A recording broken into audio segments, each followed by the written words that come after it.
Okay guys, we are setting up our wheel. First thing we're going to need is a bucket of water.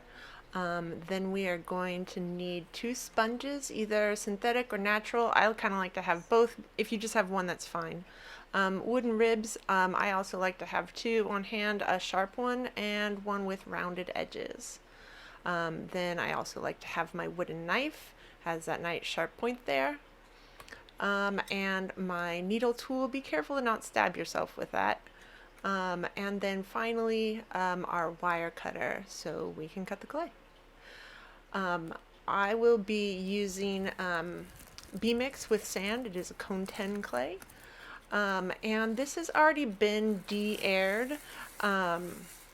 So it's going to be nice and soft, hopefully. But you want to be careful not to poke a whole bunch of holes into it while you're trying to make your balls. Like, don't go ripping your hands into it. Use the wire cutter. And how I like to do this is I will cut off like the top quarter of it and then divide that into quarters again. And typically that'll give me a ball about the size of a softball. And it typically weighs anywhere between 1.5 pounds to 2 pounds. I like to set myself up with 4 balls to start off with. That way I don't have to go clean my hands in between each one of my little throwing attempts. And I also will go in and just real gentle, or I guess not gentle, but not anything too fancy. I'm just going to round over the corners just so it's not like a total square. It just makes it a little bit easier. Your balls do not need to be perfect. This is not the point in your life that you need to be a perfectionist. There'll be other times, not this. And then I'm just going to close this up because clay can stay moist for a really long time as long as you keep the bag closed.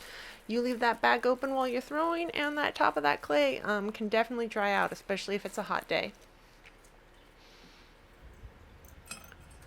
Other things you should remember is take off your jewelry or your watches, anything that you don't want to get ruined or filled with clay.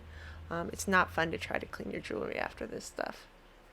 I recommend that you have at least 1 5-gallon bucket of water, but I personally like to have 2, one for dirty water and one for clean water. Okay, I'm ready.